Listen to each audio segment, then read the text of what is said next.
Okay, I admit it. I'm addicted to Russian car crash videos. Now, I guess in Russia, it's so corrupt, everybody has to have a dash cam, because if you get in a wreck, people lie and bribe people to say it wasn't their fault. So, a lot of them have these cams to make sure that if they get in a wreck and it's not their fault, they won't get blamed for it. But don't think that only happens in Russia. I've had my own customers here in Texas get in a car wreck. The person that hit them ran out of the car, went to a bus stop, bribed people with $20 bills, who then said it was my customer's fault. They didn't have a dash cam and they ended up losing. So you might think about getting one and sticking it in your car. They're real easy to use. Watch this. They have a suction cup that has a little lever. When you pull it, it sucks it in, so it goes on the windshield real easy.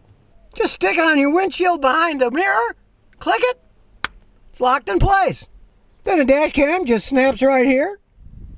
You get the cigarette light adapter, plug it in, then push the button to turn it on, and you're in business. As you drive around, it films everything that's happening in front of you. So if somebody backs into you or crosses over a lane and hits you, camera's going to show it. You're not going to be the one liable for the accident. Now this particular one has very good resolution. It does 2560 1050p. Now you can set it for various things. You can set it for a 1-minute loop. You can even set it for a 5-minute loop, so it just keeps shooting 5-minute videos in case anything happens. And I stuck a 64 gigabyte card in mine, so it can shoot 6.5 hours of extremely high definition video before it runs out of space. So really, you don't have to worry about this thing running out of space and not being able to catch what you need.